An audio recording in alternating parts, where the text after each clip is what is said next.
small and medium-sized business, but don't be left out. Promote your business on Fit FM Business. This is Lady at the Zone in New York, the community platform where information is guaranteed. Join me on Mondays at 5.com. Trelawney's Radio, your life, your music, for exciting features within the diaspora. And hear what's on our minds. It's Alive at 5 on Fit 96.7, fitfmja.com.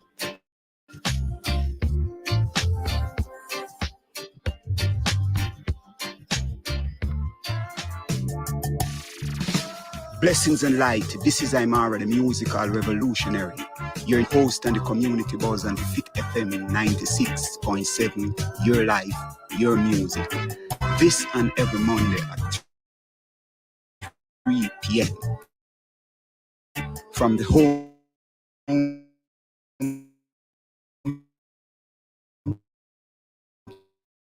to the community on to see. Join me.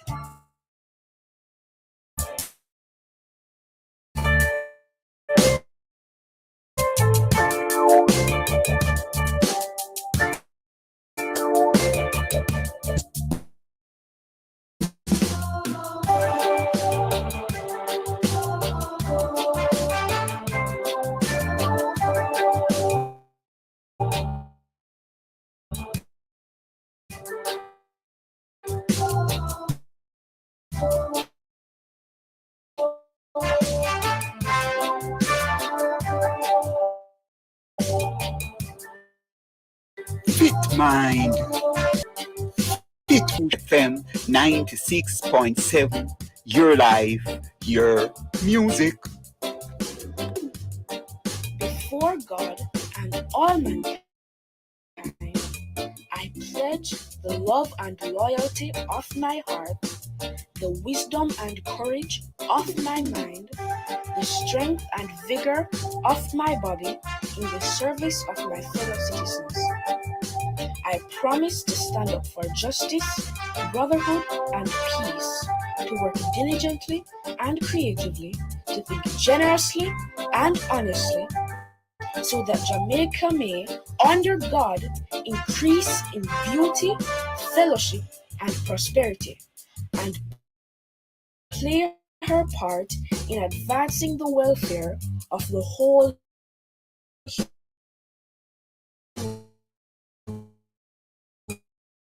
race.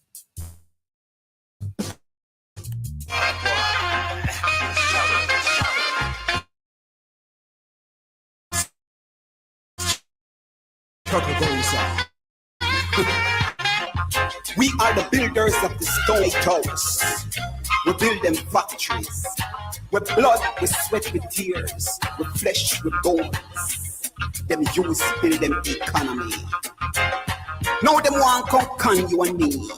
With them science and them technology.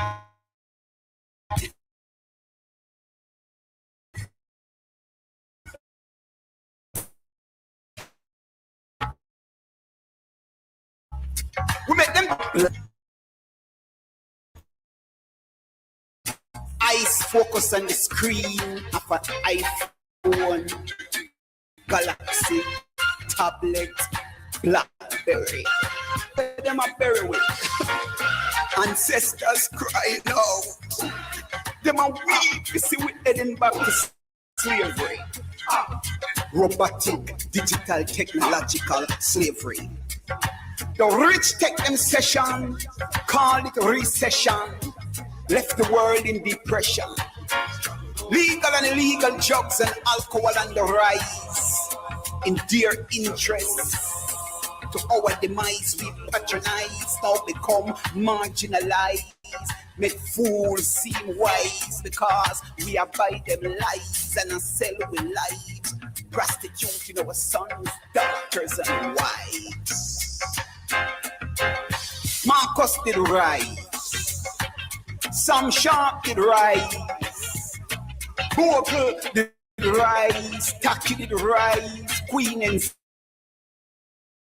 sing that did rock rise. Malcolm X rise. Frederick Douglass rise. Ancestors rise.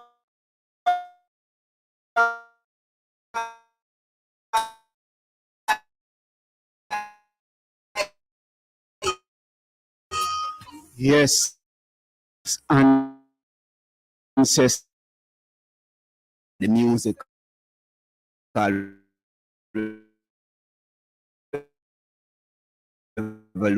Monday, watch school work again. You understand? Free paper, born according to. See, but we give thanks, you know, and let's hope that everything work well, you know, especially in the education system. It is really a challenge, but we are hoping for the best. We are in Jamaica, and we will overcome because we are resilient people, and we have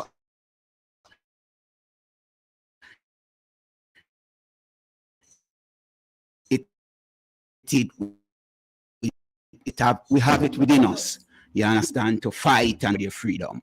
So we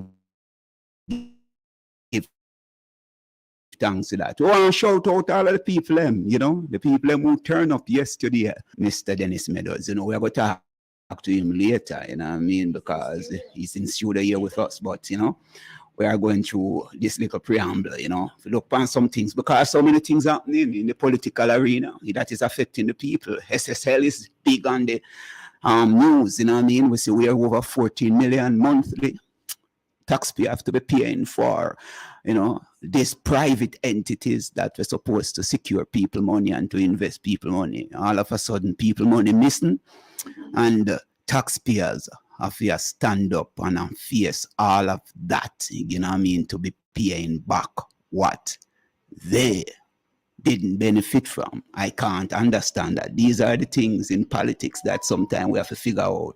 We're glad we have a politician now, but maybe can explain some of it to us, you know what I mean, why these things always happen and why the people always have to be suffering, you know, for these kind of, some people want to call it mistake, some people see it as exploitation, deliberate exploitation by the ruling class. Some people call them the private entities or the private sectors who continue to treat the people with scant regards, you know what I mean? But it is what it is, and the people have to get themselves organized. The people have to be a part of the process and not being so illiterate, right, and continue to disassociate themselves from the political culture.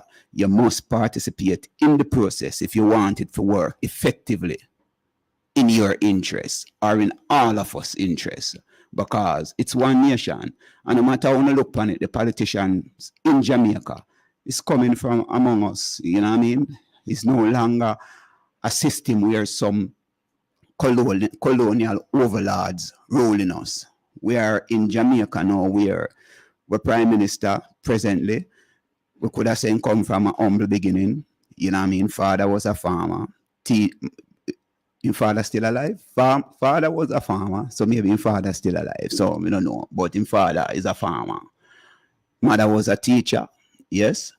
And you know, we check most of the people in parliament now is people who come up through, you know what I mean, the ranks, then come from, as Rex Nickelford said, once you have our complexion, we all are coming from the plantation.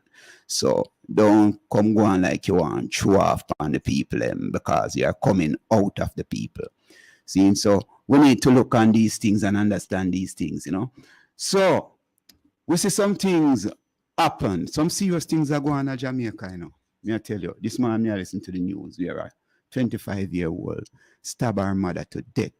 Jaja. You know, what could I know a woman know if kill her mother and then she walk out the police station? You know what I mean? Some serious things are happening in this country, and we realize, boy, it must be some psychological problem taking place. We don't know if people stress out that much, you know. Even yesterday morning, you know, me nearly witnessed the same thing. Me say knife a draw, me here quarrel a go on. You know what I mean? And, you know, we have to intervene. About a month ago, me see the same thing happen. You know what I mean? A man come out and me have to get involved. You see me I say? These things, people head just hot. You know, I don't know if I were them a drink or the music where them a listen to or you know what I mean? Something maybe I go on with the technological age that we are in, you know, we don't know so much things. People just hot-headed, you know what I mean? So we have to keep chanting, keep holding a positive order, you know what I mean? We want to talk to Mr. Richard, you know, because he did something in the past week and it is something commendable, you know, and we want to heal him up for that. This is what we call activism, seeing, and you know, we have to give thanks to people who now go just sit on the wayside or sit down and just say nothing now go on, you know, and quarrel, but to reach out to the people who are in authority to make sure certain things. Mr. Richards, how you doing, sir? I'm doing fine, thank you. Can you hear me? I am hearing you clearly. Yes. Awesome. I am bigging you up, sir, for your activism. And whether you want to see it as a political activism or not, but this is how me look at it, that this is a political activism. It is not partisan, but it is a political activism to make a move like this because you see something happening in your community, which you know, say, you know what I mean, you deserve for the people them come around and pick up your garbage. You know, you're a taxpayer. And more you elaborate on it, you know, and tell the people how long the garbage truck never come through and the process you went through to get the garbage truck to come and pick up our garbage. I want you to talk. I don't want to talk too much. All right. First and foremost, you know that I'm not a political person. So it has nothing to do with the party that's in power. I found that the garbage wasn't being picked up after 5 weeks.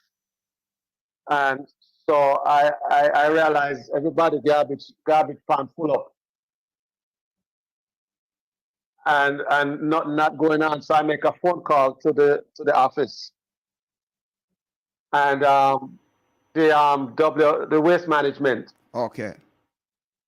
The local who deal with it locally. And for a full week, they keep putting me off. It's coming tomorrow, it's coming tomorrow, it'll come tomorrow. I got tired of it, it'll come tomorrow.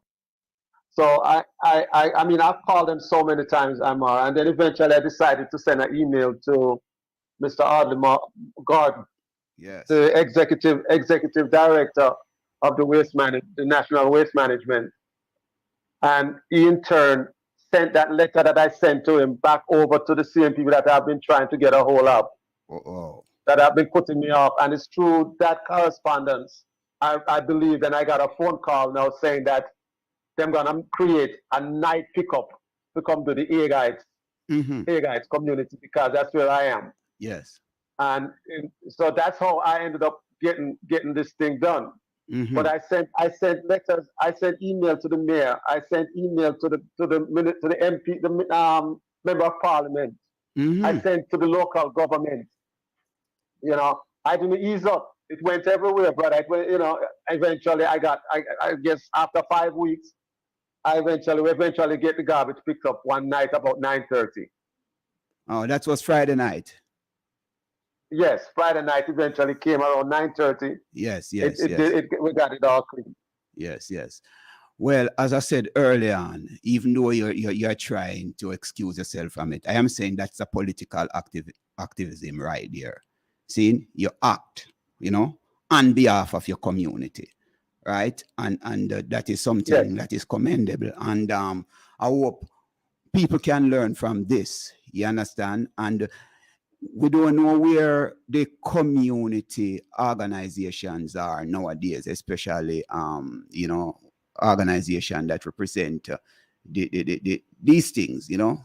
You know, like I see you as somebody could be a president or some general secretarial leader in a community, because this is what is needed. You know what I mean? Rather than everybody just sit down and some people maybe throw out them garbage in front of them yard and light it and burn it and disturb everybody else. Yeah, which is it? Because we experienced that already. You understand? We experienced that already, you know, but you know, you go beyond that and make sure you get it done, you know what I mean? And we're happy that it happened, and we are hoping that we don't have another 5 weeks and we have to go through the process there again. We just hope that it happen. I'm hoping for the same time. Yes. Well, I don't go ahead. I am hoping also that I won't have to wait another 5 weeks, but I doubt it, because I'm not gonna let up. Because I believe that there has to be a plan B. If plan A not working, put plan B into work. True. You know, I mean, if you're short of a driver or two driver, management need to get up off them butt and go up on the truck and drive it so that the garbage man, you know, I know you're manager, but you know if you drive the truck. If you don't know if you drive the truck, you shouldn't have the job. Well, that's true. And I made that statement. I said you need to get the supervisor off of them butt and drive a truck to come pick up the garbage. That need to stop. We shouldn't have to wait 5 weeks if we shot that driver. Yes, you know.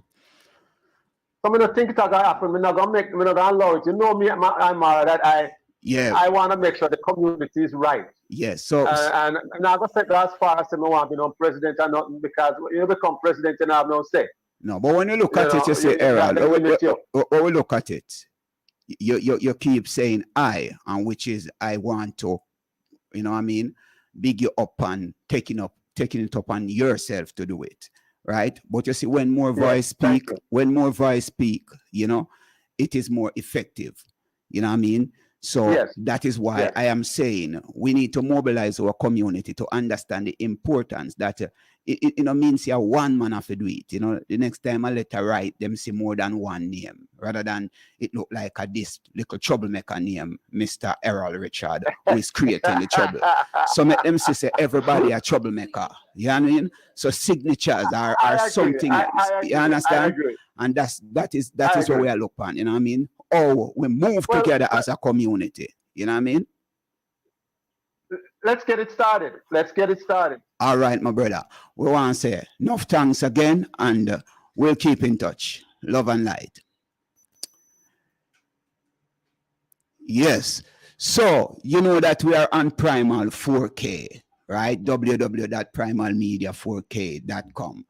And we are also on www.fitfmja.com, see? And we are on the 96 FM band. So we want to make the people know who that.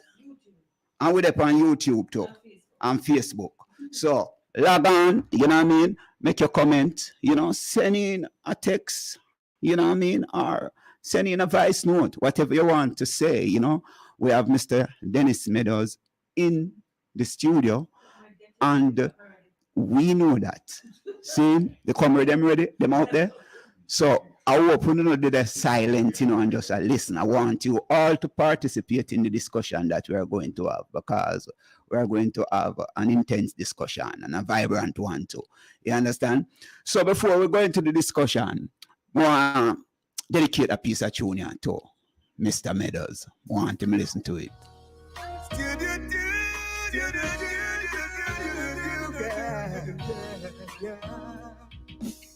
Well, yeah.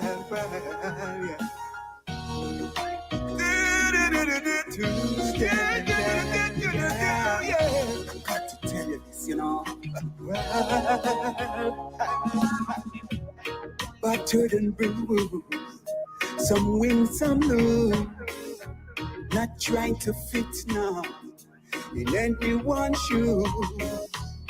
Lonely walk the road I choose, yeah.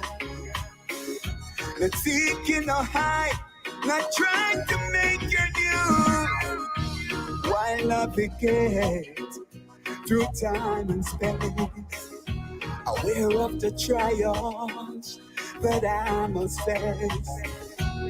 Straighten up my back, my boots are well laced. Not in a hurry, at my own pace. Can't give in. Forward on, I'm pushing. Can't give in. Got to fight and win, yeah. Can't give in. Forward on, I'm pushing. Can't give in. Got to fight and win.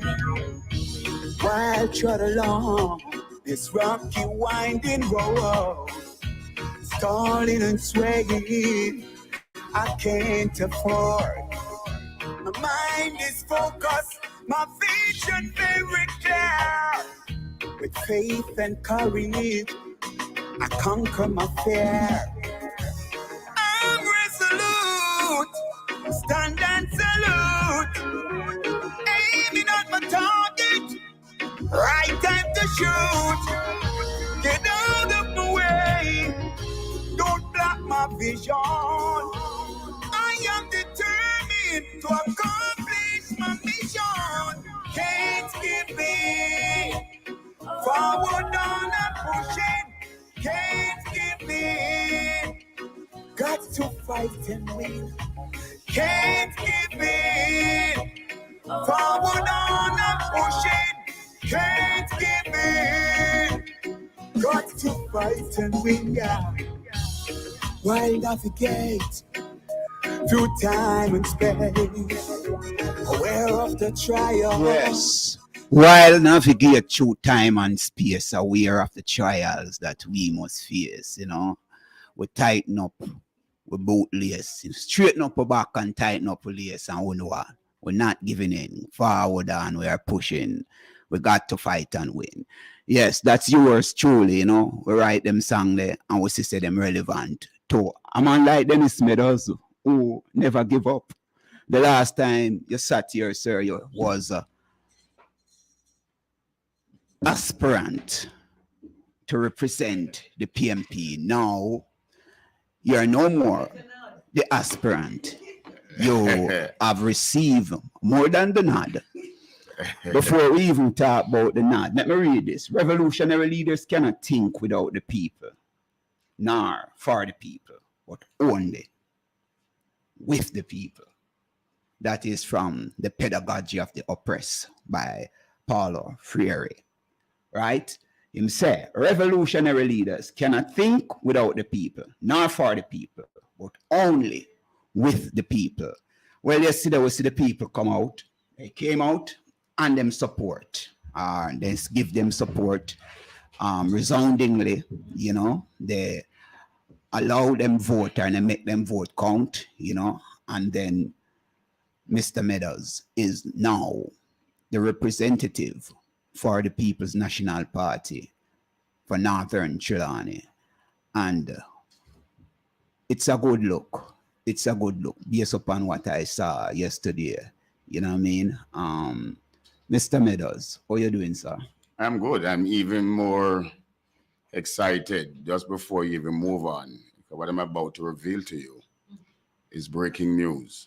Wow. And it's only your Fit FM is the exclusively of any media house. You remember some time ago, over a year ago, there was some report from the Integrity Commission alleging impropriety on my part regarding the Firearm License Authority. Yes.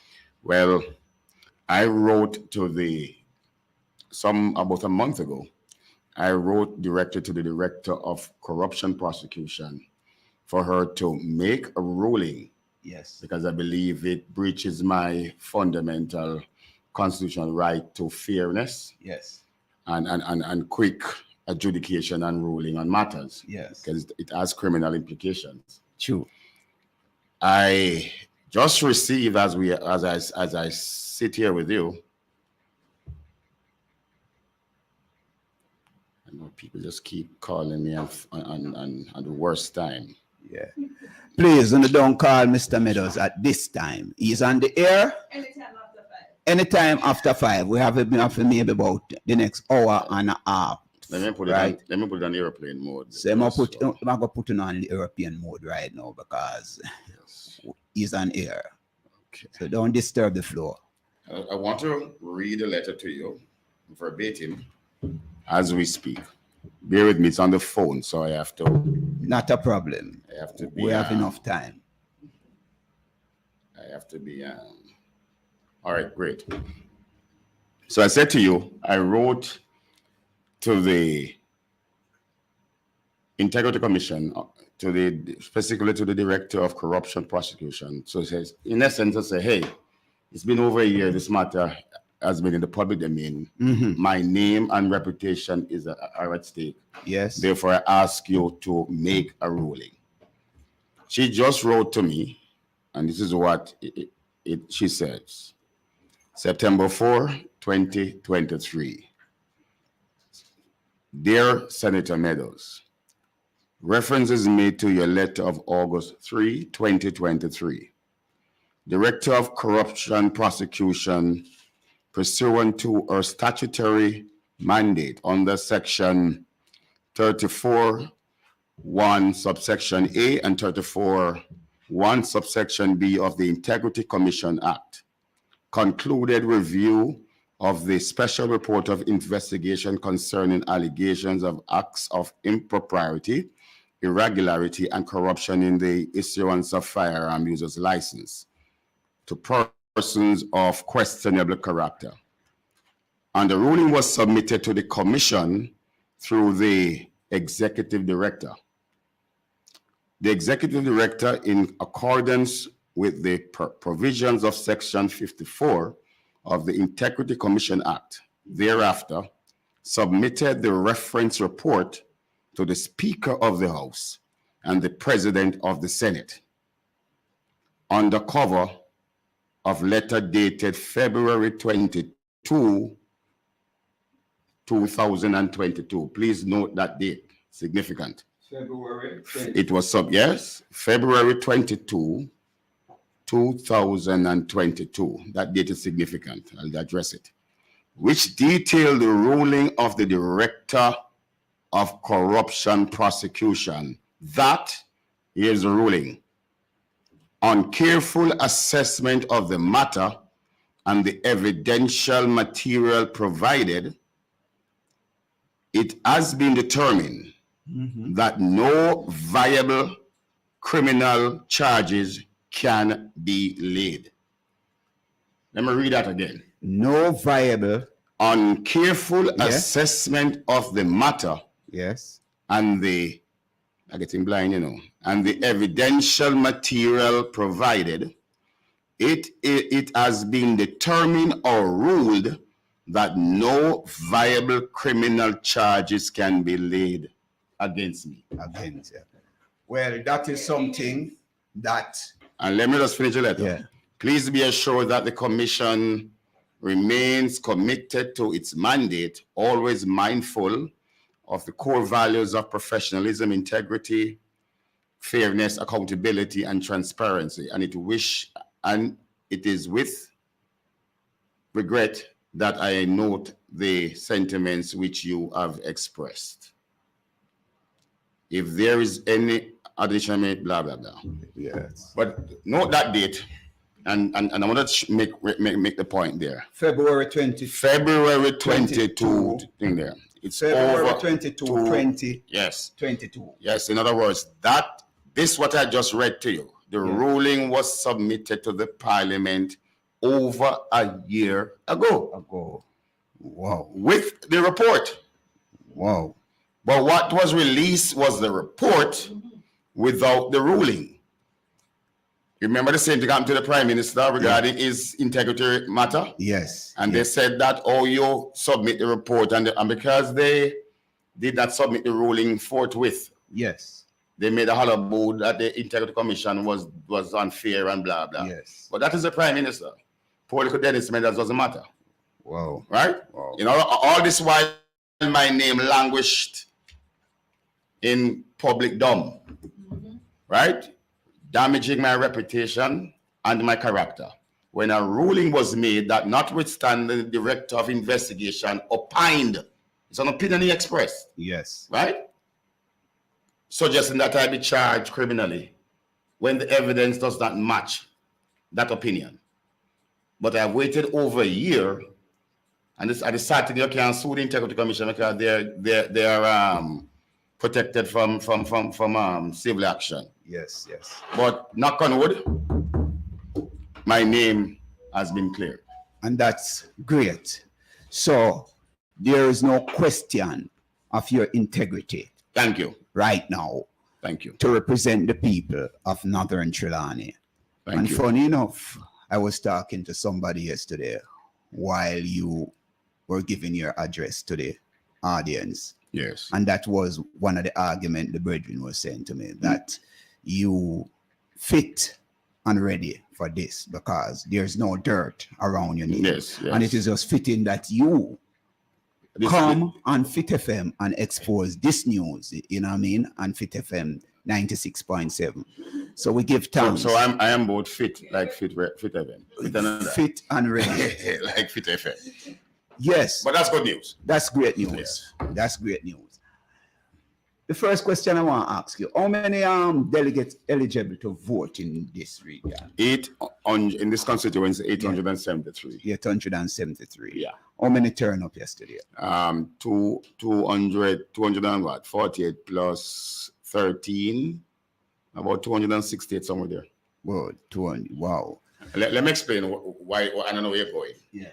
Let's explain that. Mm-hmm. Remember this, although it was a contest. Yes. It was a no contest. Yes, I get that. Jamaicans are turned on by contests. Yeah. I was the sole candidate. Realize. And you know, when Jamaican buy this perception that you're win already, they don't come out to vote. Yes, yes. Right? And so nonetheless, the 13 who felt moved to come out and vote no against me, I honor them. Of course. Because I like when people participate in the and process. Exercise their right. Yes. Whether favorable or unfavorable. I believe what they did, they came out. It must be some level of conviction for you to leave the comfort of your home one day before back to school to demonstrate that, listen, no to Dennis Meadows. Yes. But I respect it. It is my job now to find that 13.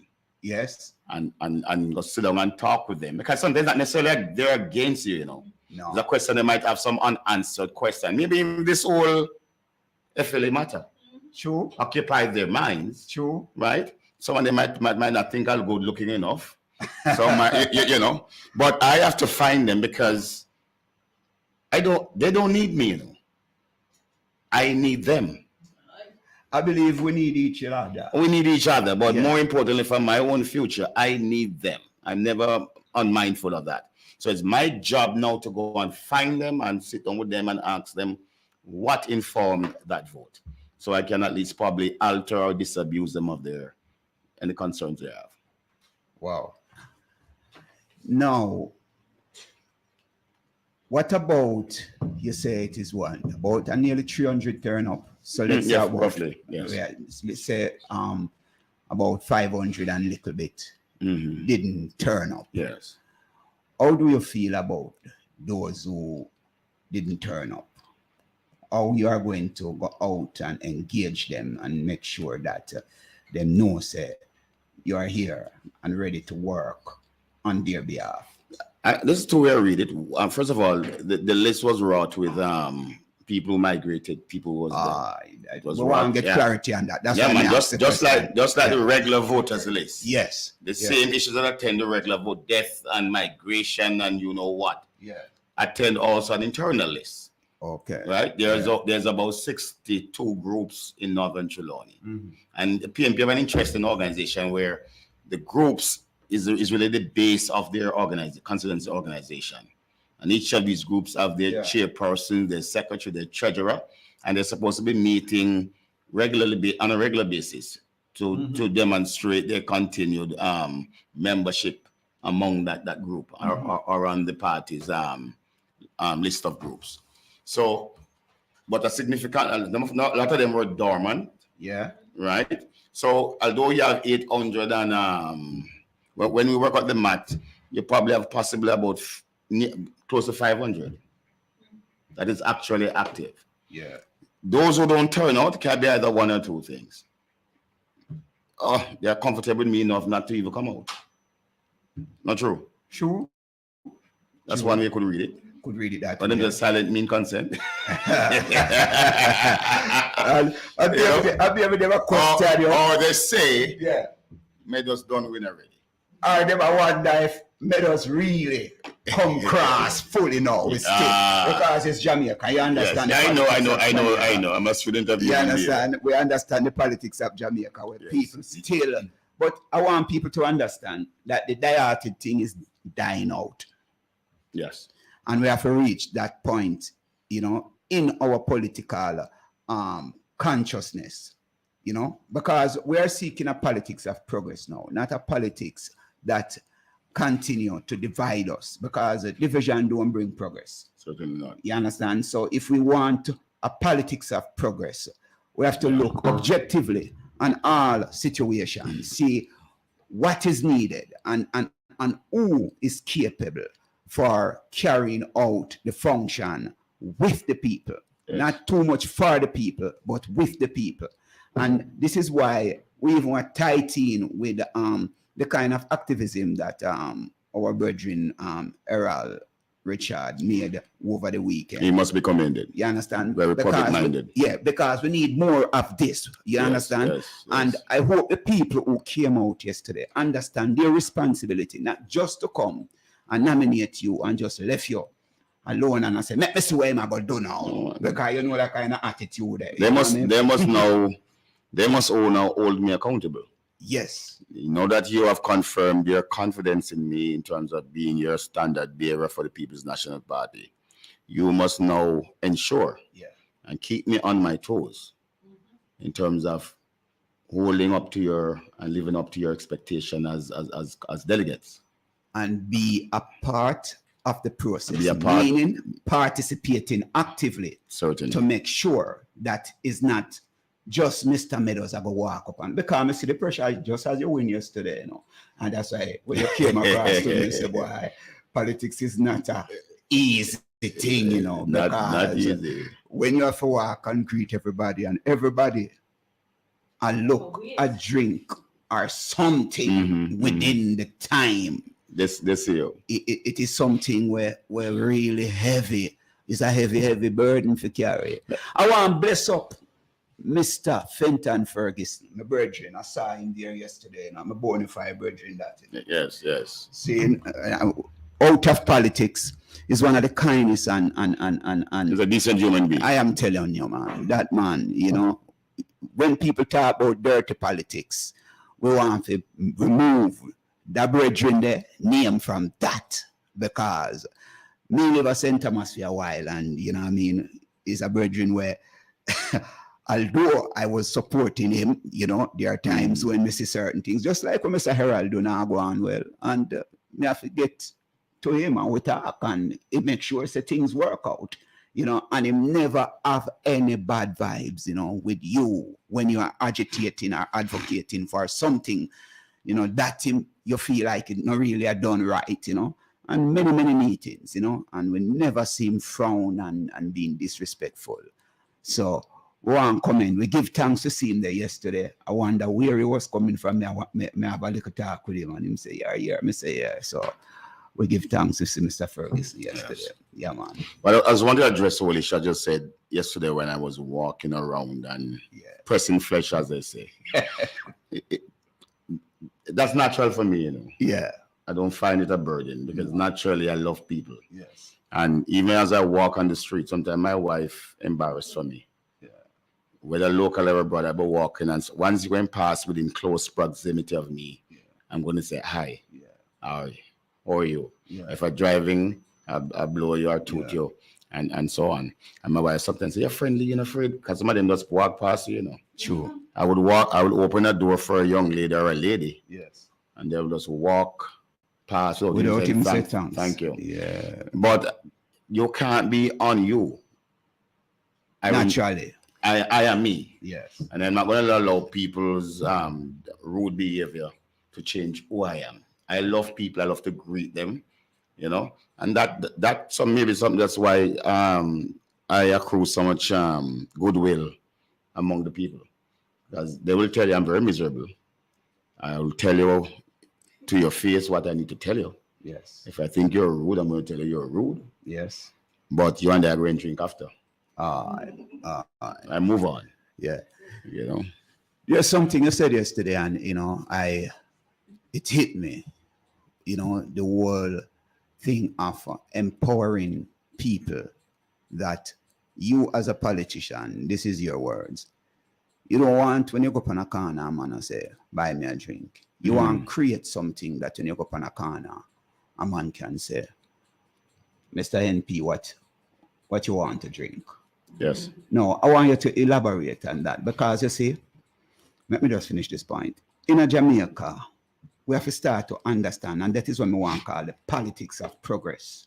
That when you help a man to fish for himself, that when him go catch fish, the fish not just share for himself alone, but it can share for the community. That is something powerful, you know, and we want for people to understand more than keep coming to you to go and fish for him. That one day when you go out there and boat capsize, everybody dead for hunger. But when you have more people out there fishing that you can feed many people, it is something important. So I want you to elaborate on why you made a statement like that. I did that. It's something I'm consistent with.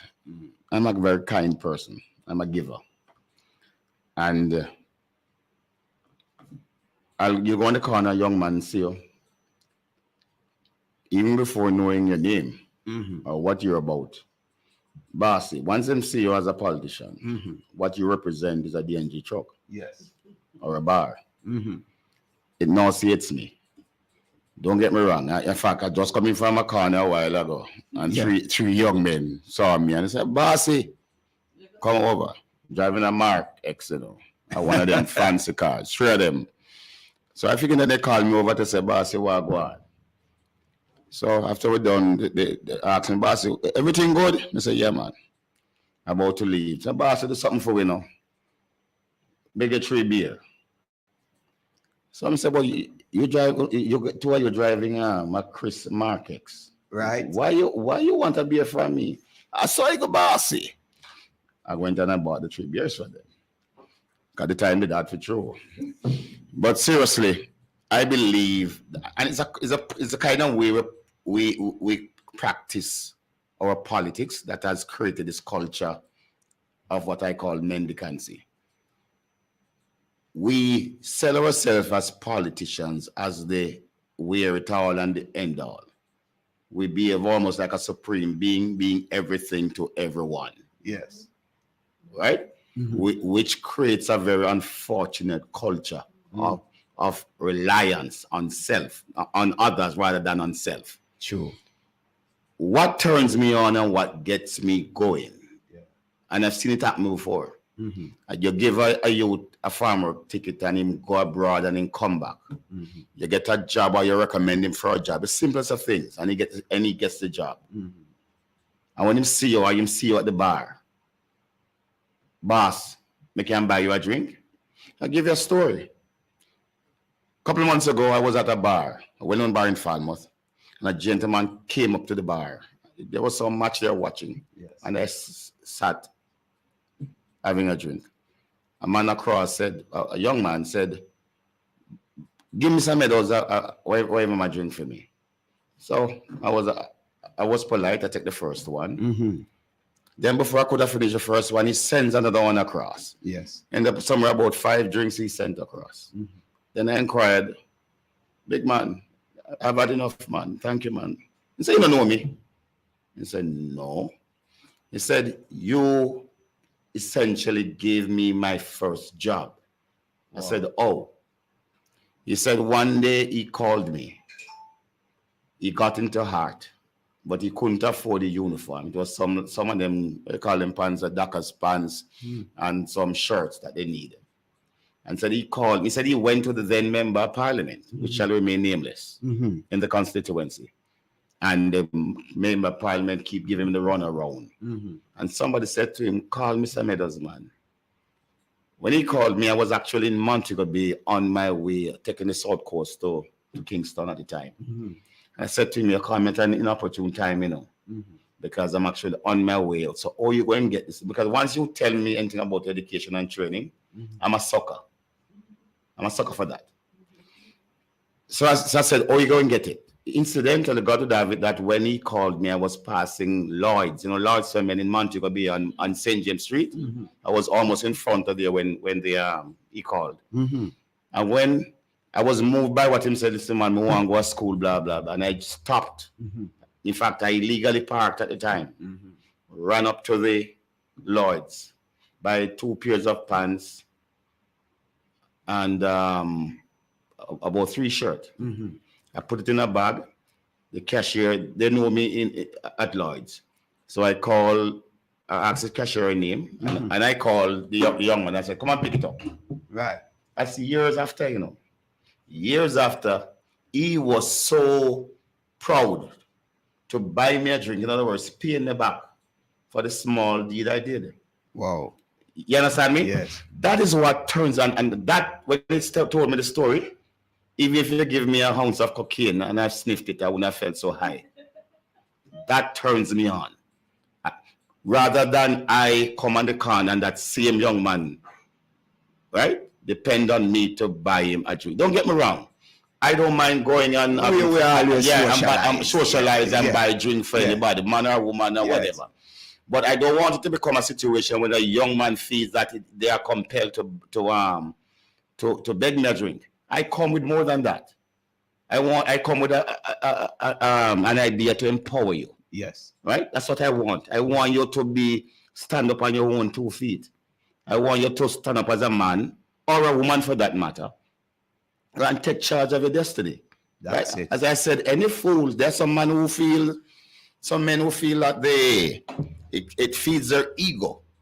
I just go up on the corner and a man beg you a drink, I can't buy him a drink, and he feels like he's a don. It's a boss.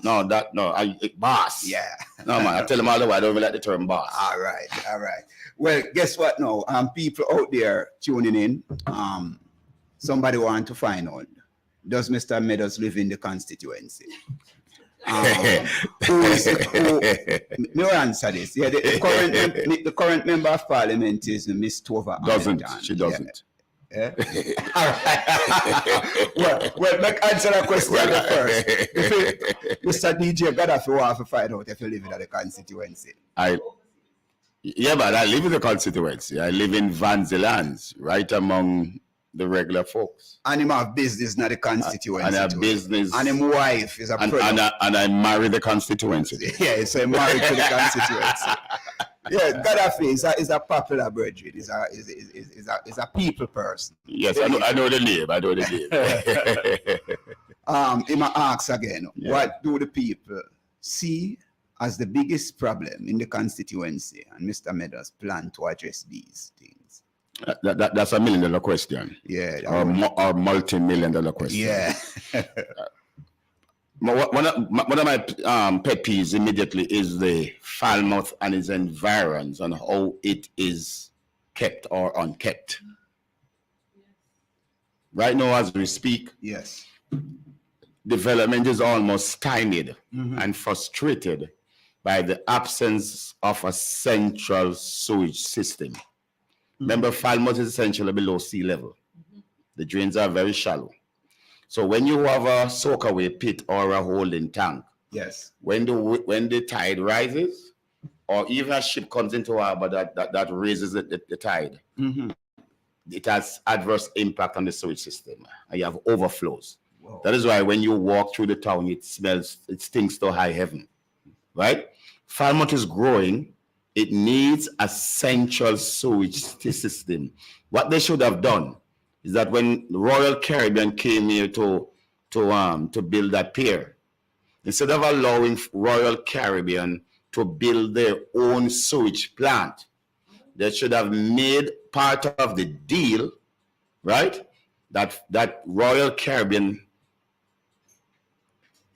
invested or put their share of developing a central sewage system. So it benefits them also. Yes. I think they could have piggybacked on that opportunity because it's costly. Mm-hmm. But government can afford what it wants to afford, as you've seen the recent salary increase. Yes, yes. Right? So that is I want far more, one of my focuses is that everybody knows I'm a neat person. Yeah. I like my environment with floras and fauna. I like my grass well kept. I like my grounds. Anybody ask where I live, it looks like Hope Gardens. Yeah. I want Falmouth to look like my yard. It is the best laid out town in Jamaica in terms of matrix. Every street is linked, everyone meet, intersect. And it gives a sense of pride to the people when you walk through the town. Thank I want to just say something. I know enough people maybe don't love order, but even just walking through the town for the few days when you move the transport people in, although it is not up to standard as yet, yes, but I can look at the vision and say, yo, this is something powerful. You go across the world, I travel, and I see, where there's a central point for transportation, you give, the pedestrian area of the town a little freedom, that one rush and thing aren't there. So when you say you love to see that kind of neatness, that kind of order, and that is what is missing among us as a people. And this is something that we need to work on. Yes. How we operate orderly, how we put things in order that everybody can feel like they're a part of their community and full join it. Yes. And as I said, make reference to the same transportation center. Mm-hmm. The Trelawney municipality must be commended for the concept and the idea. Yes. To put it. It's long overdue anyway. Yes. Long overdue. Yes. But they must be commended. Yes. With all its shortfalls, and I've made reference to it last week. Yes. It needs to be upgraded and make it more conducive for commuting and quite frankly, the dignity of the Trelawney folks. Right? It needs more shed. I believe it could have been landscaped and look more friendly, mm-hmm. Inhabitable in terms of people going there, mm-hmm. and that kind of thing. But it's a start. Yes. And yes. I agree with you. I saw the marked difference that day. Yes. In terms of the street was just cleared of yes. the clog of the buses and thing. But I will continue to lobby the council to ensure that it improves it. Yes. It's a catalyst. Yes. Yes. Because when there is chaos and disorder, criminals and deviant behavior thrives. You know that. Yesterday, again, you mentioned something, and we're looking at what is happening. Before we go to that, I could take a piece of music now and cool the vibes. All right. All my dealings.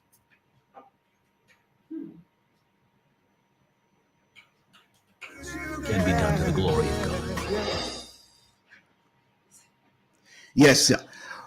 We want to say to the people them over primal enough love and enough respect, we see the messages them coming in. So, and the questions, so we'll talk when we come forward from this piece of music, We want to give thanks to all the people who tune in and the FM band, Fit FM 96.7, your life, your music. Big up all the market people, we have to big up the market people. This one called Can't Give In, and we keep pushing it because we have to fight and we have to win. Yes.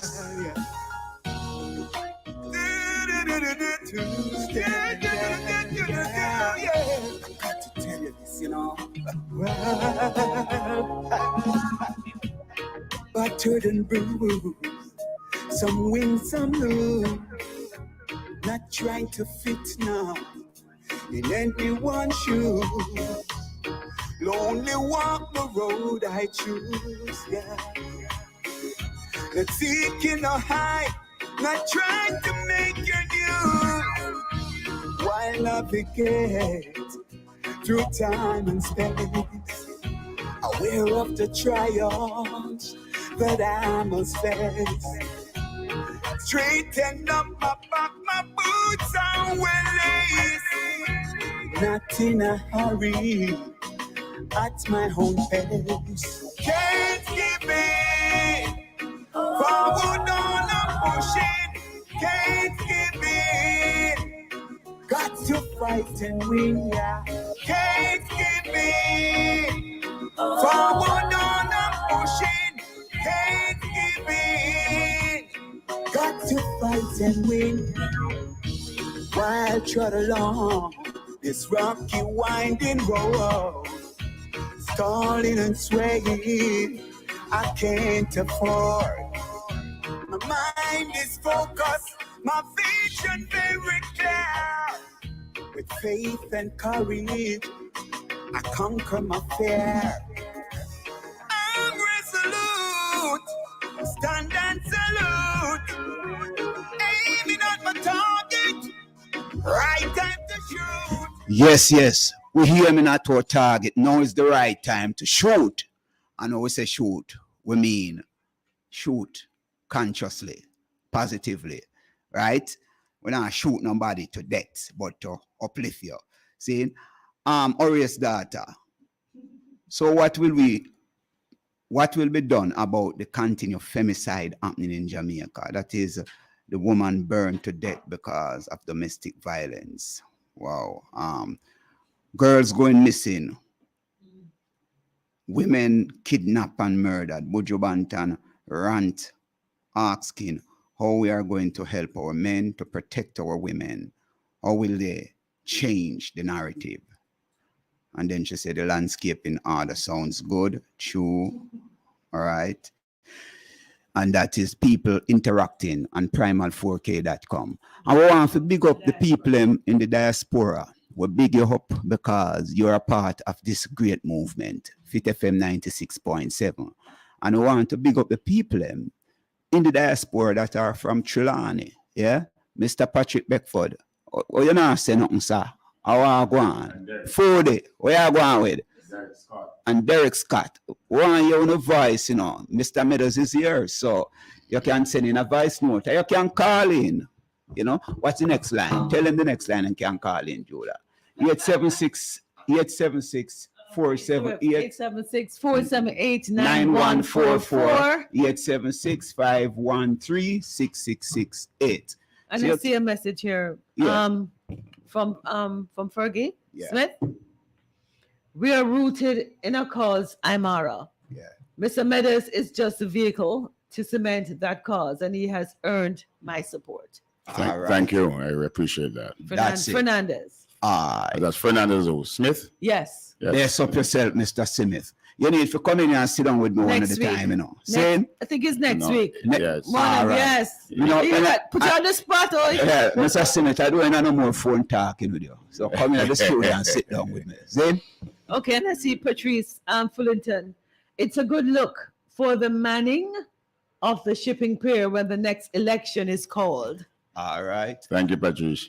Yes, and that is the kind of vibration we want, that kind of interactive thing. We don't want there some Mr. Meadows just a talk, right? No. So, you know, whatever you want to ask him and whatever suggestion you want to make about what you'd like to see happen in Falmouth, just interact, man. You know what I mean? This is interactive. Send the voice notes. You can send the voice notes so we can play the note. Want to hear the voices? This is interactive radio. Bless up Annette, who want big you up. We see your work hard yesterday. And Mr. Meadows. Annette Parchment, the warrior. Mr. Meadows, Baram. before we go any further, I want you to big up your team who work with you yesterday. Yes, I am blessed with a team of essentially women. I tell you, I surround myself with women, or rather women surround themselves, surrounds me. But I've always felt that in my own experience, political experience, and even professionally, that when you want a body of job or work done effectively and efficiently, give it to women. Oh, yes. Yeah, Julia. They are more diligent, they are more committed, they are more sincere in their tasks. Virgin, I don't want to feel no way, no, but that's true. As somebody who married a wife and live with a woman for nearly 30 years, may understand that. Yeah, so they have a stick-to-itiveness. That's something we men lacks, you know. But seriously,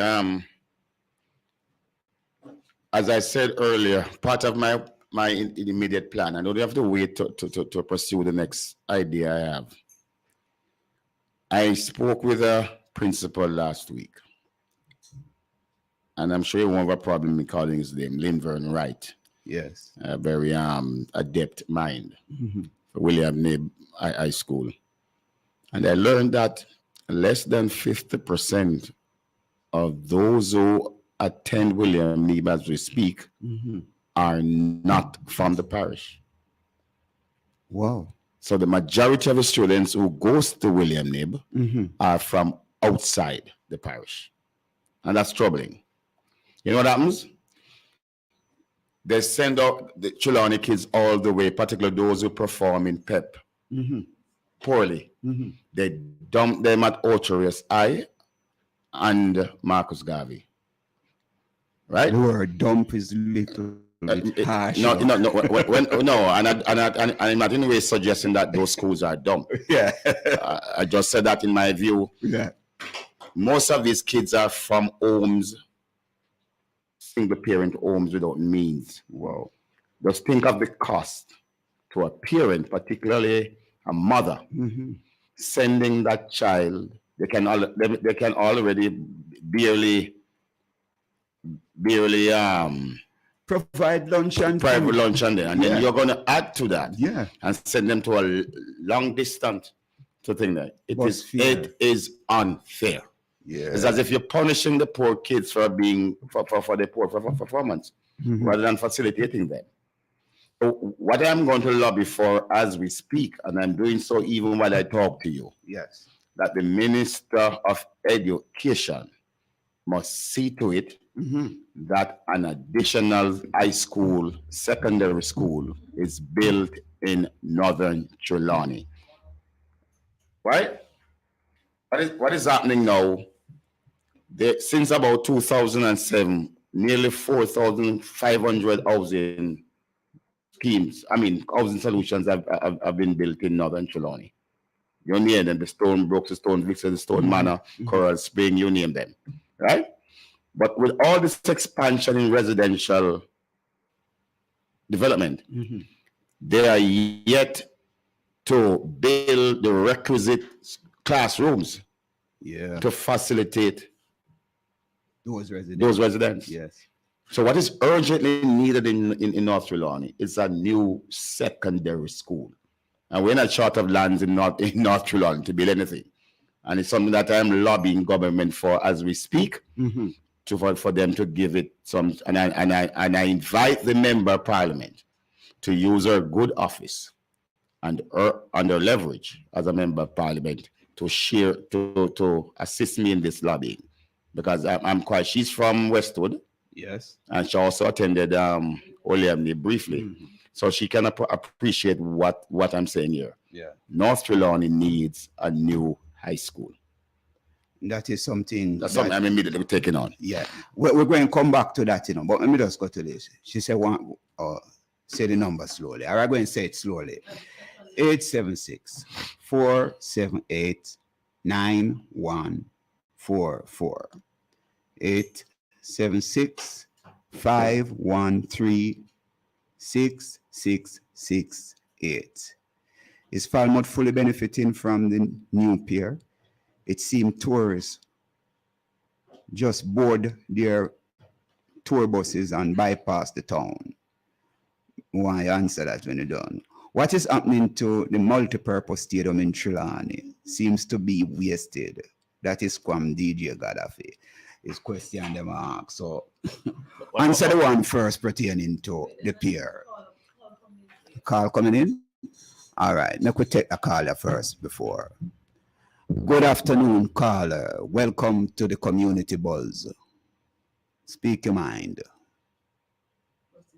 You're gone? Anyway. Yes. All right. The pier that we have in Falmouth is a kind of unique pier, you know. When you travel abroad, very few pier looks like the one in Falmouth. Essentially, when you go abroad, you have a finger pier. The ship will come dock, and you just walk out immediately in the town. Yes. Here, you have what you call a commercial enclave, a garrison, a village. Yeah. Of businesses. So Okay. when you come off, the pier is so designed, because Royal Caribbean is rather selfish. What they want to contain all of that money in their space.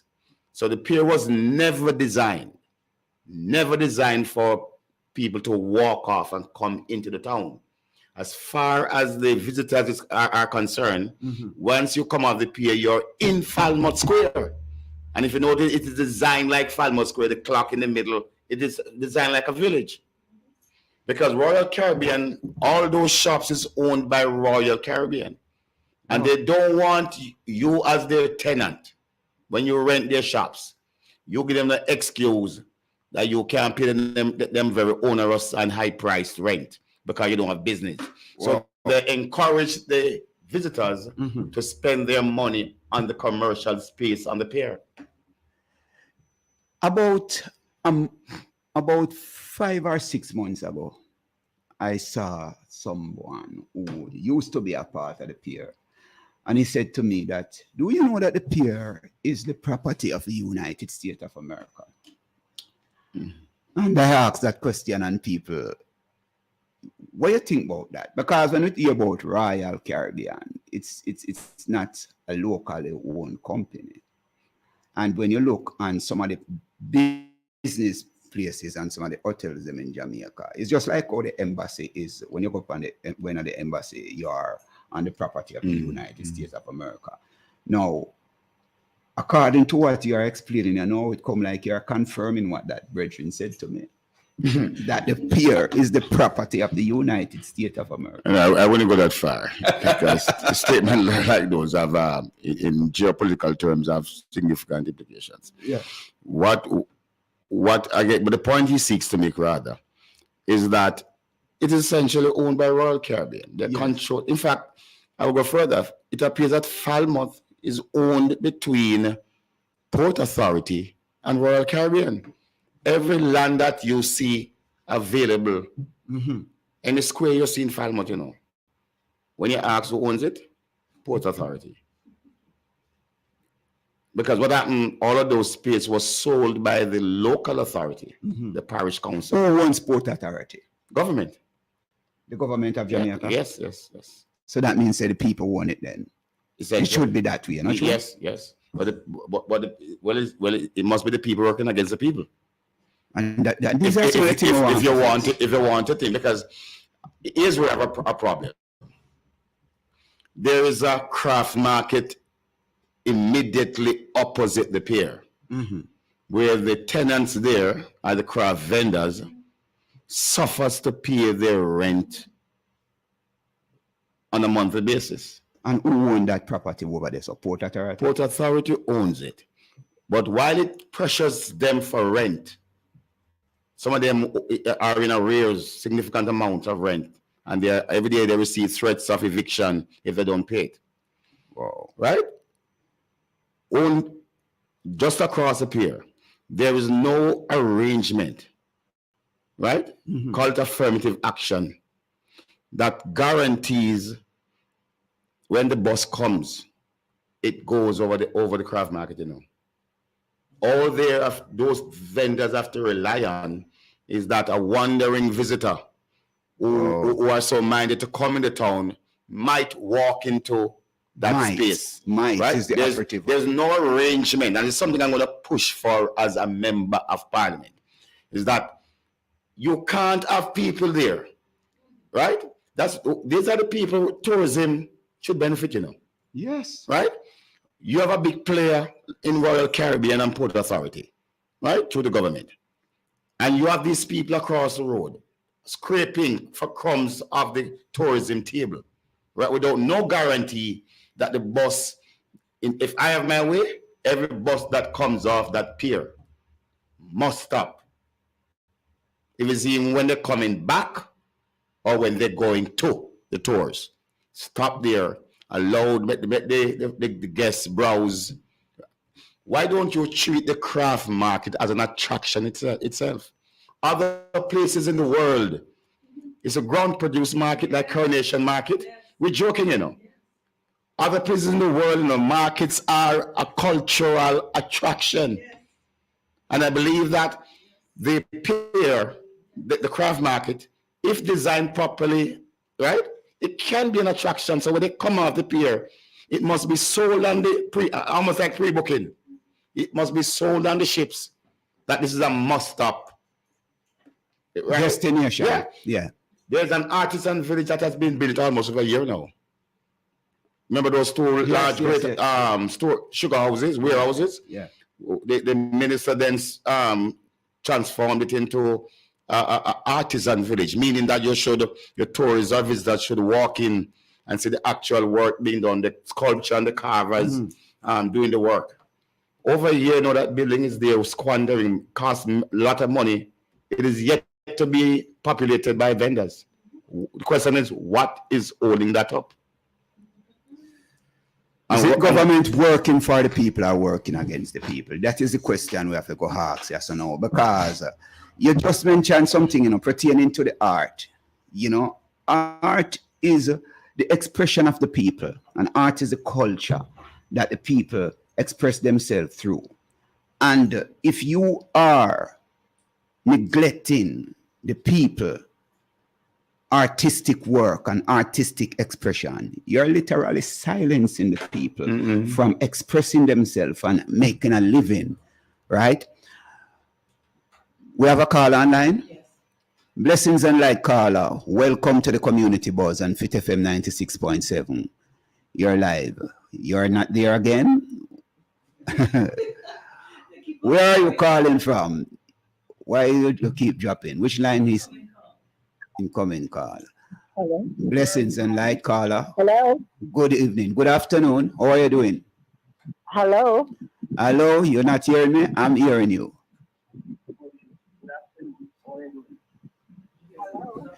You have your phone on speaker or something like that? Okay, I'm hearing you. All right. Yeah.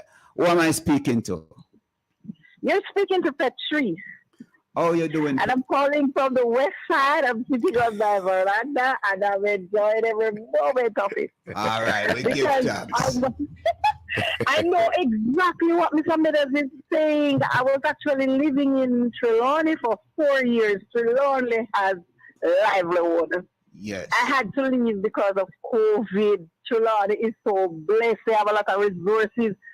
I really want that shipping pier to be straightened out. It's number one when you put that and the hotel together. Trelawney has everything. So true. And the next thing, I'm just trying to get it off. The next thing, the outer many complex. Mr. Meadows, congratulations. Big up for the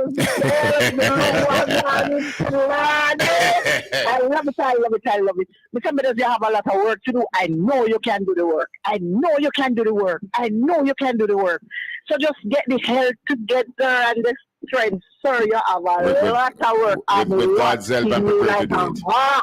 Thank you, Patrice. My pleasure meeting you via cyberspace. Patrice, we want you to be a part of the process in helping Mr. Meadows to do the work.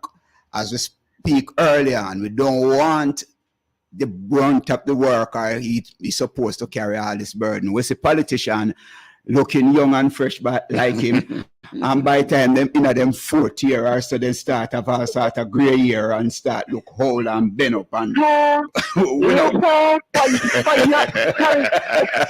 sorry to interrupt, but for your information, and it can arrange that.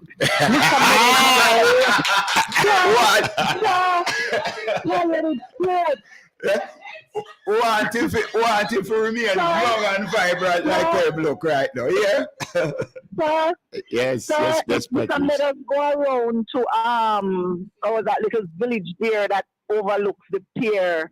Oh Lord, I'm not from Tulare, but trust me, sir, there's a lot of volunteer around here where Jason White is from. Oh, yes. Remember Jason White? Yes. Rock. There's a lot of volunteers there. Mr. Meadows not short of volunteers. It would be so unfair to me. Big up Herbie. Big up Herbie. He's a mayor. Yes, there's a lot of volunteers around here. A lot. Mr. Meadows have a lot of people to work with him. They just need the messenger, as that person said before. I'm so happy for Trelawney. All the resources are there. Trelawney have good main roads. I know he will have a lot of problem now to spend the money on roads.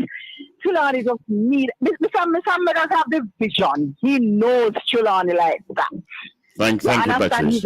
I used to follow Mr. Meadows before he was ripe. Oh, when I was green. Now that I'm ripe. I know that I'm ripe. You're following me even more.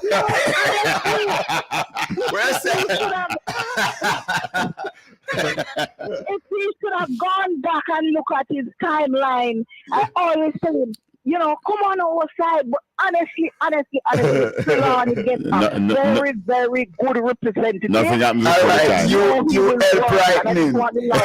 So you help right me. Yeah, so welcome. Thank you. I know Annette understand how to do the groundwork. Me, I watch you know, me grudge you know too, but.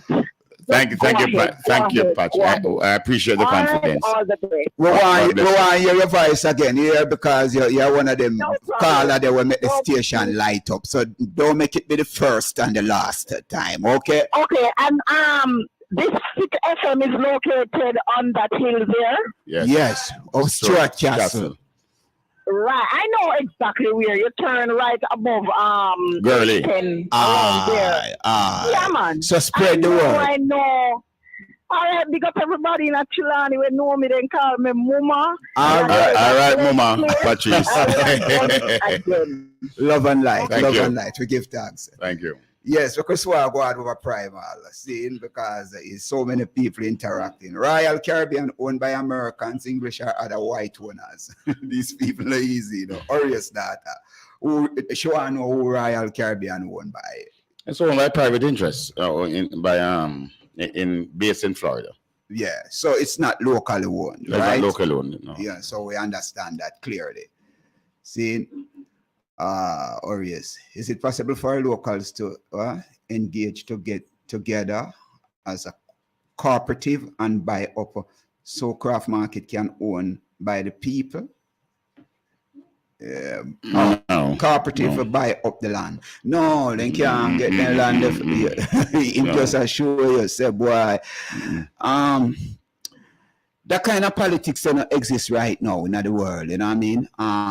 And that's why maybe so much revolution take place across Africa, because we realize that there is a kind of politics, especially in third world country, where the politicians become like protectorates for the foreign interests and the geopolitical gods.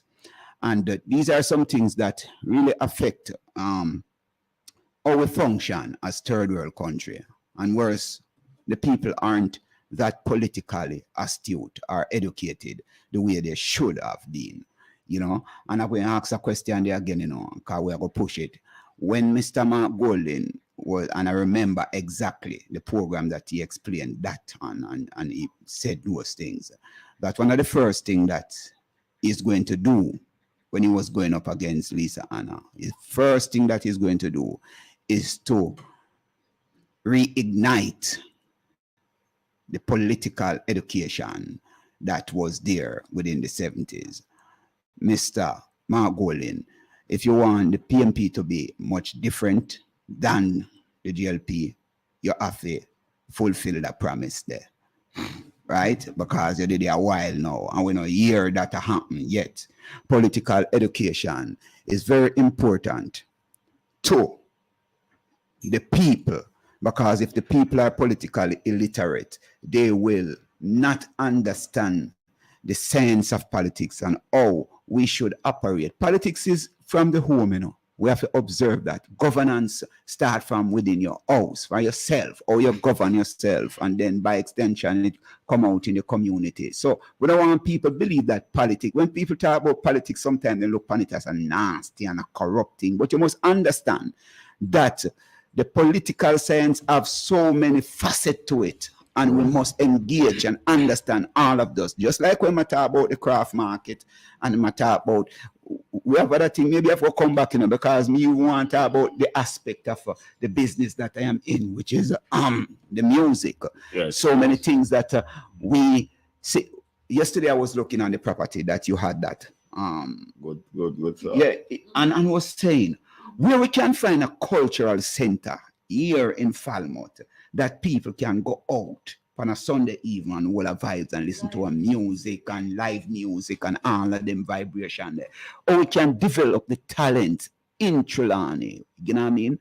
Some training center. Reggae music is one of the most potent things that we have export to Jamaica.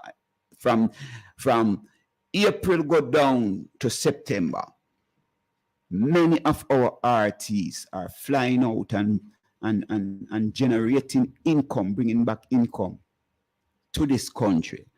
Saying, and what would like, as somebody asks about the multi-purpose stadium over there, so how we could have utilized even the stadium, that if even for 1 week or 2 week out of the holiday, the summer holiday, where we could have some festival that take place in Trelawney, because no doubt that Trelawney is the fastest growing town in Jamaica right now. You understand? And we have so much to offer. You know what I mean? We have the Rio, we call it the Matabria River rafting and go on there. So it's just imagine that we have a place in Trelawney where people can sit and jump on and go do some rafting. Or you can go up in some of them hills, they go see how the farmers them, plant yam and all of these things. So many things around this area, South and North Trelawney, where we could have some big reggae festival. We look on the place yesterday and was questioning, say, who really own that place? And somebody was saying it's a parish council. Or we can utilize that place to be more interesting. That my use of that space yesterday has awakened the interest. Yeah. Of many persons. A lot of people ask, this was always here? Yeah, but look on it and say, wait. Right? I used it yesterday, and I intend, if a comrade Desmond Leakey said to me yesterday that, Dennis, I want you to make this a project. You clean up the place. I want you to make this a continued project. Let me tell you, I have an idea for that space.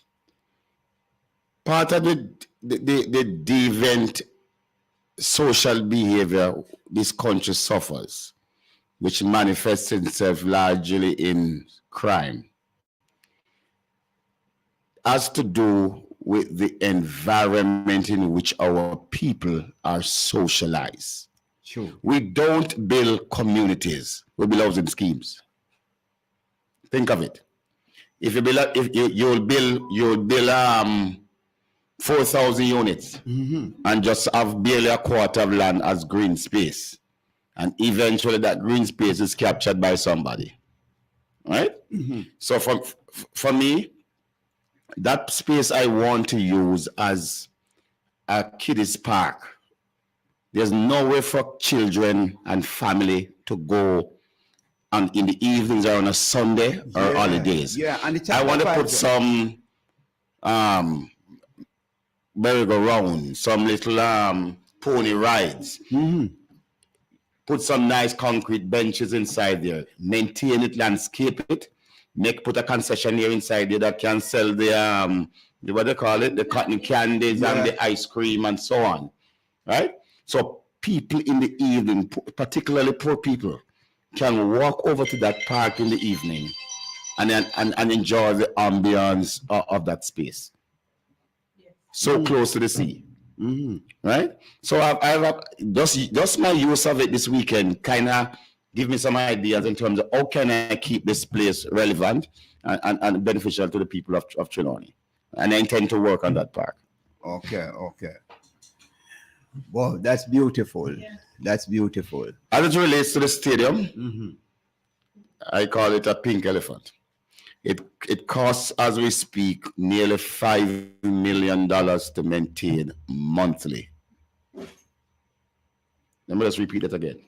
Go again. The stadium cost government, cost us, taxpayers, $5 million monthly just to have it there unused. That's frightening. Wow. That's frightening, don't it? Yes, yes. Right? 5 million monthly. Let me tell you where the government went wrong. And it's interesting you ask. Because in 2007, when I was a part of the Jamaica Labour Party government, and Babs Grange was she was then Minister of Culture and Sports. The university, UTech, wanted to lease that space, right, for use as a campus with the plan to enhance the stadium. They were planning on putting a 400-meter track in it because it's called a multi-purpose stadium. But in real terms, it's not. It's not. It's not. Yeah. Right? It doesn't have a track, doesn't have a pool or nothing. UTech was planning to, and the late Tony Hart was very much a part of that committee. He was a lobbyist to the government, right? Supporting UTech to get that space because the whole idea of Holland Estate that was built and Stonebrook, all that area should have been a university town, like Mona, right? That was the idea, you know, with the thought that UTech was taking over the stadium. And the negotiation went on in perpetuity till the government essentially denied them the opportunity to use that stadium as a campus. Just imagine if we had a university in North Trelawny, or Trelawny for that matter, what value it could add to your labor stock. Huh? Yes. What value could add to your socialization of your people. Okay. Right? So I think Mandeville and those towns are more intellectually enlightened. Because you have churches, teachers, colleges, name them. Right? Trelawny would be a better space by now in terms of human capital if we had a university in this space. Even from an investment and economic standpoint too. Yeah. So I believe that I have some plans. I'm toying with some ideas. Jamaica, for example, we sell speed. Speed is our product. Speed, Usain Bolt. And therefore, they call us the speed factory. Yeah.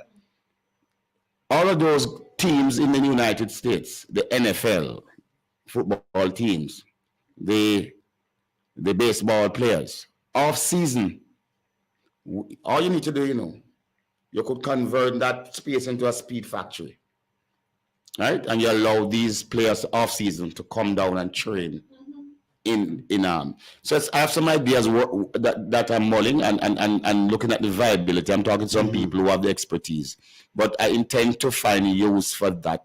We don't play cricket enough to maintain that stadium.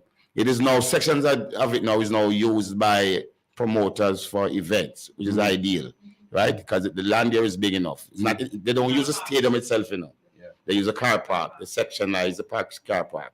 But the stadium essentially is there. I went there, what day? You look at all the roof and it's rotting. Yeah. It is a waste. The Chinese built that for us. What, that's what, 15 million at the time? 15 million, I thought. We must utilize that place, man. It is a waste. Yeah. Of money and space. Yeah, there's some question here from Herald Entertainer. I'm going to ask again. I forgot right here, so. Yes, Herald Entertainer is asking how long the sewer issue been in Falmouth? From time immemorial. Yeah. From time immemorial. But that shouldn't be of any point anyway. I don't know what the point that this scholar seeks to make. Whether it's been from time immemorial to now, it remains a problem. Yeah. And it needs to be solved. The next question is, why has it not been dealt with long time ago? Well, you know, negligence on the part of those who lead. Yeah. Through successive governments. It is unfair for Royal Caribbean to be manipulating Falmouth and its people, and it should be corrected. Well, I intend in my own way to lobby for some change regarding that pier.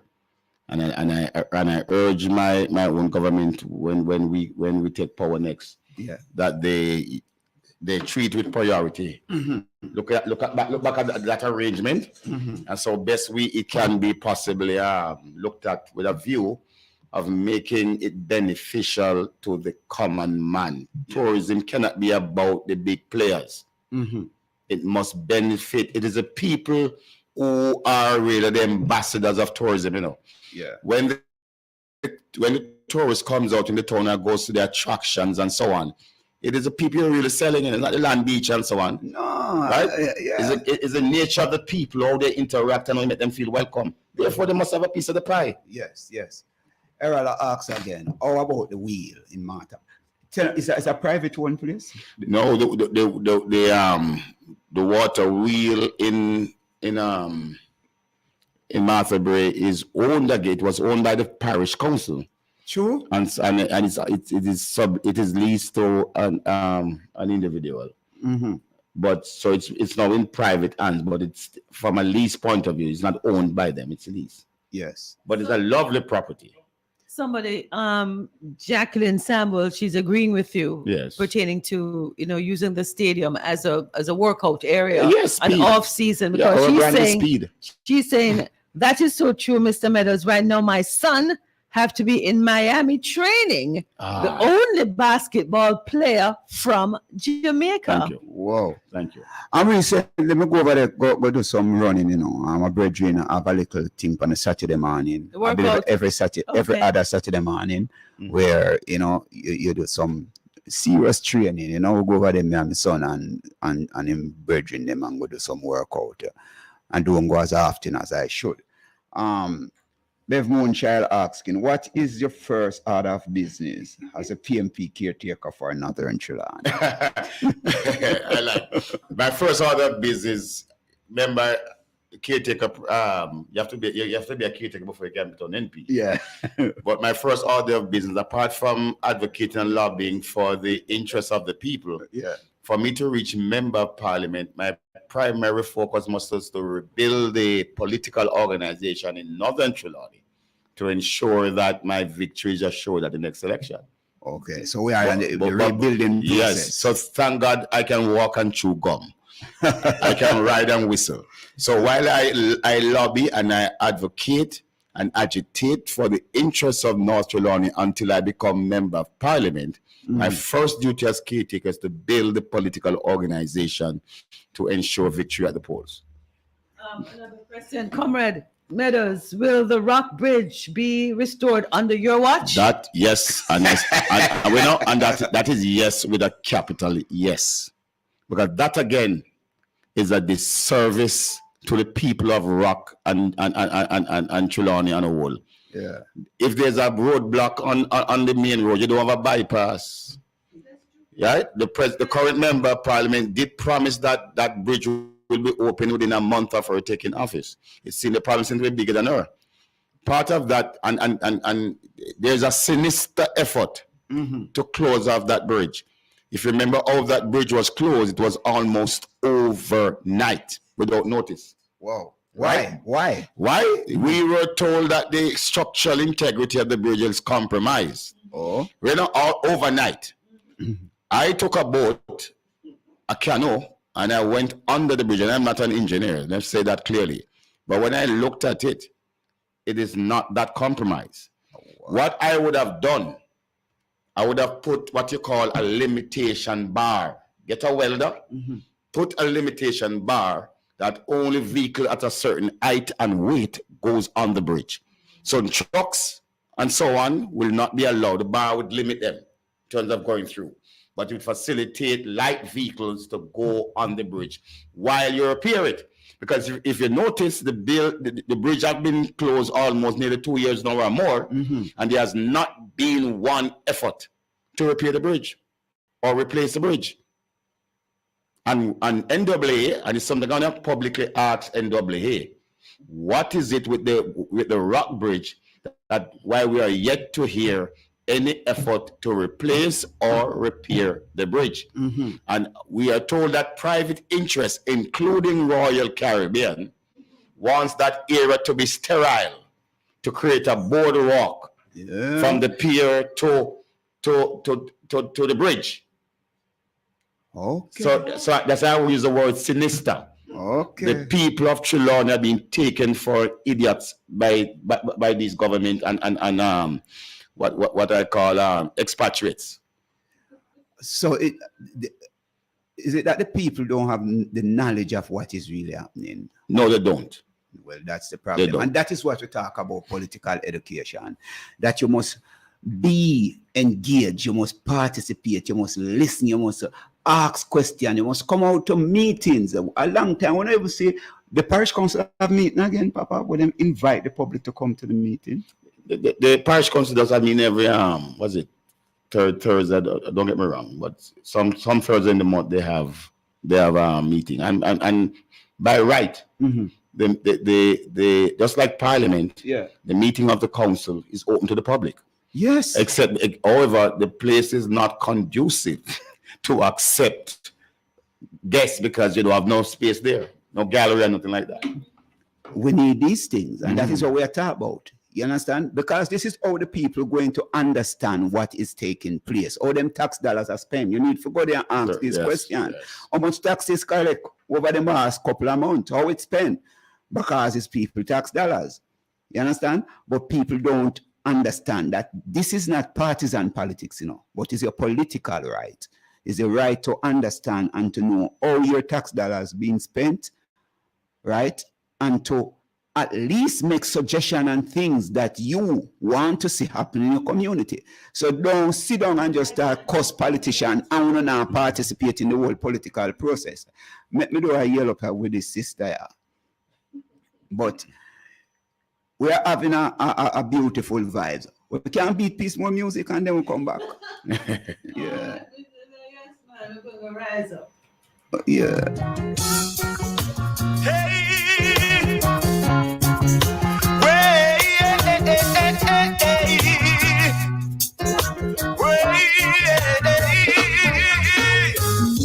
The cry of the oppressed, the cry of the downtrodden man. Brothers and sisters, we got to, yes, rise up, rise, stand tall. Don't you bow and fall. Evil men will fight you down, even when you're back against the wall. Rise up, rise, stand tall. Don't you bow and fall. No matter what they say or do, think big, don't think small. People working so hard and yet underpaid, and to mount situation that's just first aid. Depression and stress when the bills can't be paid. Still me not go falter, not go fade. Got to move ahead in life no matter what it takes. The chains and the barriers, we gotta break. My eyes are open and now that come awake. Now go make you eat up the cake. Rise up, rise, stand tall. Don't you bow and fall. Evil men will fight you down, even when you're back against the wall. Rise up, rise, stand tall. Don't you bow and fall. No matter what they say or do, think big, don't think small. Uplift yourself from poverty and shame. Yes. And that is what we're there now. We are going to uplift ourselves from poverty and shame. No self-pity. The victory we have again. We rise and we stand tall.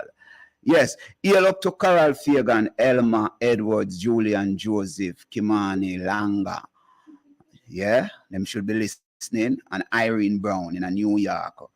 Which Kimani get what? Because he's unwell. Bless up Kimani, I want you get well soon. And that come from his girl. Well, no, HM, she shot. See? So, we want to bless you, Orius girl. And we are bless up the people in the diaspora again. You see, when we talk about the political process, we want people to understand that it is totally different from partisan politics. And I want Mr. Meadows to elaborate on that. Two different words. As an astute political erudite. See, to understand, when we say that, we want people to understand that when a politician or the prime minister become the prime minister of the country, partisan politics should go on the back burner. You are now representing the country. Yes. Now, not because you vote, I'm not going to say this now, direct, not because you vote for Mr. Meadows and you see something go wrong, you can challenge Mr. Meadows and say, Mr. Meadows, we don't like this. That is active participating. You're actively participating now in the political process because you want to engage your member of parliament, not because he is on the other side or on your side, but you are dealing with issues that are affecting us all. And we now have to support or don't support to express our political views. That's a fundamental right that not even the Constitution can take away from you. You must have your own political views and you must express that without fear or favor. You just express your political view without feeling that you're going to be victimized by somebody. Because if you feel threatened by somebody or the leader because you speak your mind politically, then you're under a government that is tyrannical. And we don't want to see that happen in a Jamaica, right? What do you say about that, Mr. Mayor? I agree with you. Part of why I suffer as a politician over the years is that I don't see myself as partisan. I am political, but I'm not partisan. In other words, I'm not slavishly partisan. No. And let me explain what I mean by that. The fact that I am a member of the People's National Party, and with God's help and will, soon to be member of parliament. If the people of North Trelawney send me to Gordon House, and my government, PNP, is in power, but my government move a policy or a law that is against or inimical to the interests of the very people who are. Let's use, for example, the government tomorrow decide to raise fertilizer by 500%. Let's use that for example. And in my constituency, I have a large cohort or body of farmers. You shouldn't see me on TV knocking desk in support of that policy. You should hear me getting up on my feet, defending the interests of those farmers who sent me to parliament. Perfect. Whether they voted for me or not, although I run on a PNP ticket, a partisan ticket, right? The moment I become member of parliament, I'm no longer JLP or PNP member of parliament. No. I am the member of parliament for North Trelawney, which embodies PNP, JLP, Jehovah's Witness, and independence. Exactly. Right? So non-partisanship will give me that power. When you're partisan, no matter what, let me use an example of what partisanship is. Man and woman. People more can relate to a man and woman story. You have women who are with men who are abused, right? And they suffer in silence because they have what you call an emotional allegiance. Yes. To the man. Yeah. That's partisanship, you know. Yeah. Because you have an undying, a die-hard emotional allegiance to the man, you say, I love him, love me, that's why he beat me. Rather, if you are non-partisan, you tell that man to go to hell, even though you love him. In other words, you must have an independent and objective mind, notwithstanding which party you play for. Exactly. You must call a spade a spade. And that is one of the reasons why I may salute Comrade Portia Simpson, because she was one of the few politicians who Mr. kind of as a leader of that kind of interest and kind of power. So this is what we are talking about. This is what we are talking about when we say political action and not partisan. So you take political action based upon the progress that you want to see for all. Certainly. Yeah, I mean.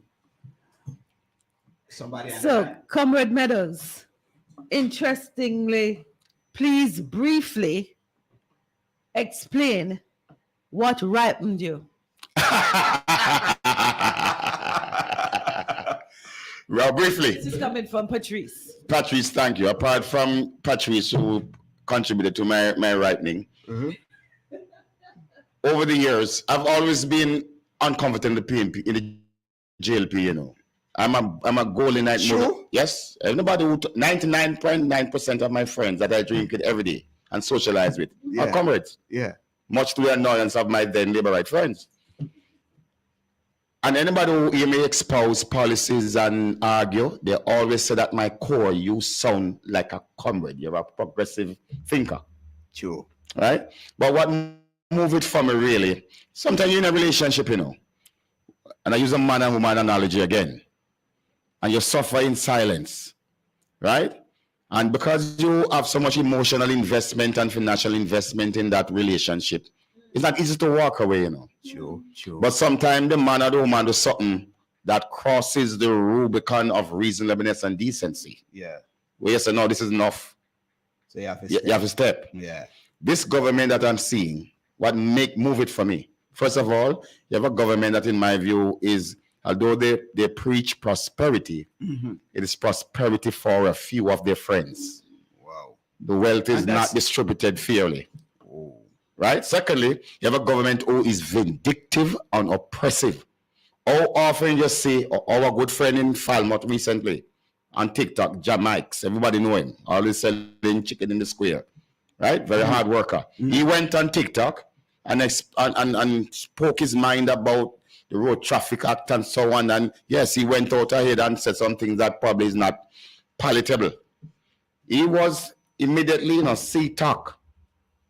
CTOC drove down from Kingston and arrested him and take him back to Kingston, you know. What? Quicker than the criminal who murder every day. So you have a government that once you speak out, right? You knock on your door, police come.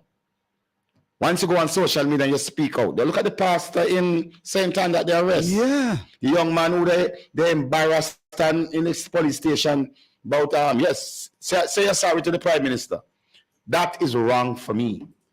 Because a government that is so petty. No, it is must not be trusted. That's a tyrannical government. That's a tyrannical government. And you can say that without any apology. You cannot. No government, whether the PNP or the GLP, cannot violate. You should not violate people's political view, whether it is harsh or not. Yes. You must not do anything to try to curtail it's or oppressive. to suppress or oppress a man. It's an oppressive. It sounds like some old colonial principle. Yeah. Yeah. You know what I mean? So, imagine I see this on TikTok or Facebook or in other social media and just vent their feelings about the government or issues on hand. And the next thing you hear, police knock on the door. Not even Germany, that happens now. No. And so that for me demonstrates a kind of leadership that you said is dictatorial and tyrannical, right? I want no leader, no whether JLP or PNP that operates that way. And it's one of the reasons I kind of like Mike Golding. Mike Golding never demonstrate a thirst and hunger for power. He just happened to be the man on the bridge at the time, right? And fate would have it that he now leads the PNPs. He's not. It doesn't hunger for power, right? You have now those that are the him who don't want to lose 1 ounce of power. So once a citizen speak to come with a dissenting voice, they are hauled off to jail, embarrassed in public for speaking against the prime. Look how much they said. Look how much thing they said about Madam Portia Simpson Miller. They call her every name. Look what they said about PJ Patterson. You'll never see no police coming for anybody. I believe PJ feel it more than anybody else in Jamaica. Yes, in terms of criticism. In terms of criticism. They call him all sort of name. All sort of name. Well, I never rest a soul. Not one. And he never even answer nobody. Never even answer them.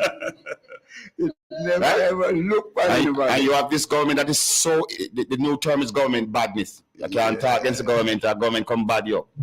It's not. They try that with me, you know. This whole FLA thing, you know. A lot of people don't know what the context was, you know. They got wind that I was moving over to the PNP. They got word. And the effort with the FLA was to dirty me up. Wow. Bury me alive. So nobody have use for me when I... You can't find a tune there before we're done. Because I love your play. Yeah, man. Very apt, no. You have to go find a tune there, Julia. Trelawney has produced some of Jamaican finest athlete. Yes, that is true. Antonio Watson. That's the latest one. Duncans. Yeah, you have 400-meter gold medalist. You know, we have to big up Antonio Watson again. He and his family. Buju Banton. This one of Mr. Medals. Very apt. I was buried alive, but I'm still breathing. I don't know what tomorrow may bring, but I got a feeling. I am alive. There must be a reason. I was given one more chance. My heart's still beating. Buried alive, but I'm still breathing. I don't know what tomorrow may bring, but I got a feeling. Oh, I am alive. There must be a reason. I was given one more chance. Yes. Patrick Beckford, he might listen from Hueta, Costa Rica. All right, sir. Full jar your trip. Your trip over Costa Rica, then Mr. Beckford. Yeah, foodie. Wide and far.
As a poet, we are griots. We are storytellers. You know, we express what the people going through.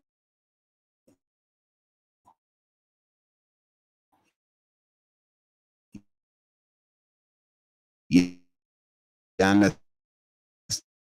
understand? So when we see some of the artists then become very dormant and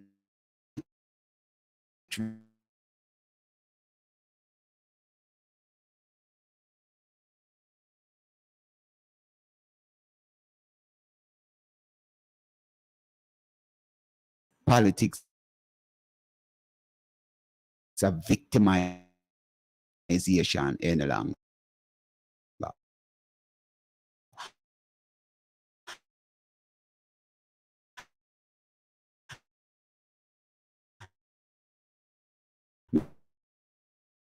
Mr. Meadows, me I go give you the fine people first you or you're going.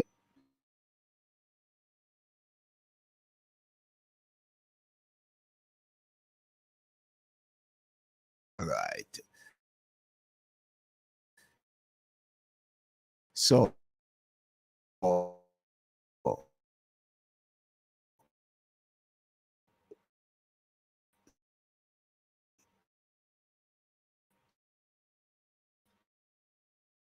the final minutes, people of all ages to say to People's National Party, is the man and wife was also. I hear joke about that.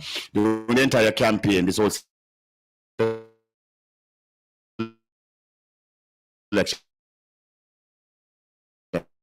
process.